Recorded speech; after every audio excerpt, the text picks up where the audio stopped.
Here's something for all the gamers out there from a small household company that perhaps you have heard before, Razer. While officially founded in California, USA, the current founder is unmistakably Singaporean, and this surely must be something we all can be proud of, right? Well, today I have with me the Razer Moray, their first ever properly designed in-ear monitors. The Morays are a hybrid single dynamic driver plus single balance armature IM that retails at $130 and the naming is classic Razer, using Sea Life for audio products. The Moray's marketing shtick is that it's mainly for gamers who want to have something in-ear rather than over-ear. Though I do not have the full packaging, this pair was kindly loaned to me by Mr. Crinacle over at the Hangout. Check them out at hangout.audio or 29B Moss Street. Packaging is presumably green and black, and it comes with two different types of ear tips, foam and silicone.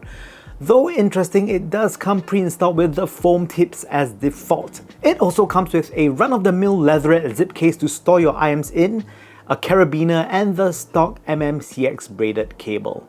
It's nothing much to shout home about, but it's just the essentials that anyone would have expected from IMs coming from even the cheapest price points. Build quality is again nothing much to shout about. It's a simple plastic shell in gloss black, and the MMCX cable is pliable but not particularly soft, so it ends up holding whatever shape you put it in. It feels solid but not particularly premium, just lightweight and solid enough to suffer from some light knocks. The choice to use MMCX might be good in terms of user-friendliness when it comes to cable replacement, but really, will anyone who buys this even bother with cable rolling or changing? Comfort of the Moray is actually one of the better ones around. While there's some speculation on how the shape came about, those who are familiar with the in-ear line of professional IEMs will know this is a very close approximation of that design. It's very comfortable though, so as gaming IEMs, it's nice to wear for longer hours, so no real odd pressure spikes in my ears. Sound, here is where the kicker comes in. The part that everybody is waiting for. What's truly important to us audiophiles, which is sound, or perhaps even for gaming. First off, I'll say that the measurement looks somewhat normal, nothing too crazy or remarkable. However, once you plug it in, something sounds off. There's a glaring lack of low down bass as well as up top highs, but the mids themselves don't sound like they are focused on either. Some might even argue that this is neutral, but truthfully it sounds like no particular tuning was employed. So when it comes to the design of the IM, it just sounds really odd to those who are lucky enough to try anything half decent. Bass is just lean and not quite what you expect from a gaming IM. It lacks the low down sub-bass rumble, and mid-bass punchiness isn't much either. There's so little bass impact you might think that it's a single BA IM without knowing what it actually is. It doesn't reflect much texture either, making it just quite plain and pretty meh. Mid-range, these seem overly boosted, very heavily towards the upper mids. There is a peak towards the 2K frequency band, and that itself seems to make a lot of songs sound shouty and honky. Vocals sound off and a little bit plasticky, a bit too unnatural for my liking. Despite the frequency emphasis on the mid, it's not particularly a mid-centric IM, and it isn't something I'd recommend for those of you who enjoy a mid-centric vocal tune listening experience. Treble, it rolls off so hard, you think there was an avalanche. There's a severe lack of air in the top end, and worse still, tip rolling is not sufficient enough to make up for these shortfalls. The resulting presentation of darkness and suffocation is enough to asphyxiate any living mammal, let alone any audiophile. The gaming focused tuning might help play towards that, but that's such a departure from the norm of a V-shaped tuning that we have seen in countless other gaming-centric audio gear that it doesn't make sense to me at all. So for a gaming IM, Soundstage must be good, right? No. It's not wide nor tall, so really no prizes here. It sounds somewhat accurate where gunshots are coming from, but I guess that is the only beneficial point for gamers. Technicalities are not strong either. Details are pretty much lost and resolution isn't clear compared to some of the other competitors in its price range, or even some of those that are half the price of this thing. All in all, it's a supremely comfortable IEM, but to call it good would be a disservice to IEMs. There are far many better IEMs in the market at much cheaper price points as well.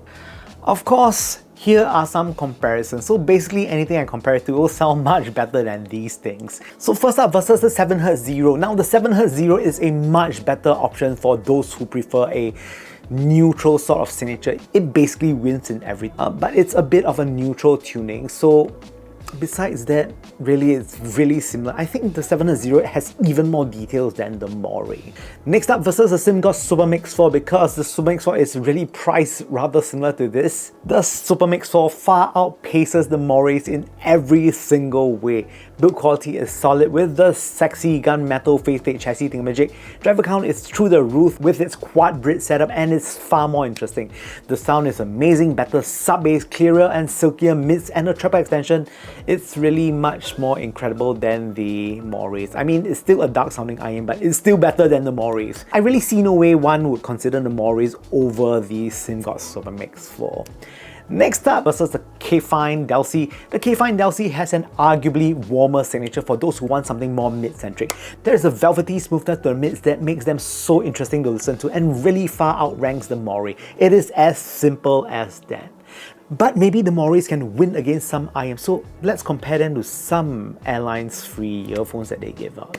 Well, maybe it does take a win here. So against some unnamed airline IEMs, these are just honky and absolutely crushed by bass, and it's the first and only thing that the Moray would probably win against.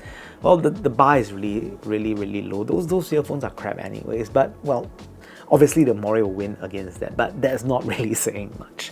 Okay, now ratings. This is my new segment where I'll just put a number to the various frequencies and we'll see how it compares to everything else.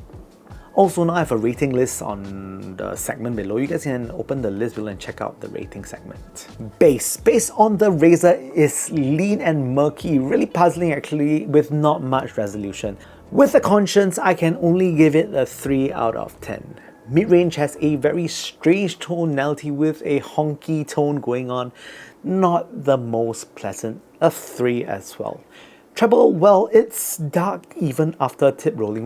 When you swap out the foams for silicones, it's still very dark. You get 0 increase in air and spaciousness, a solid 2.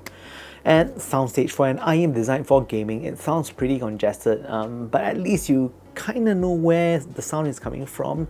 I guess that's great, so a 2.5. I think when it comes to resolution, I get more from $20 IEMs.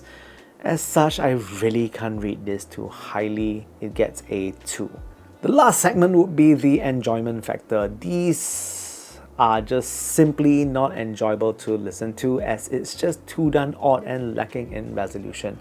I would be going against my conscience if I rate them a C, so these are my first certified out-of-rank IEMs for being terrible.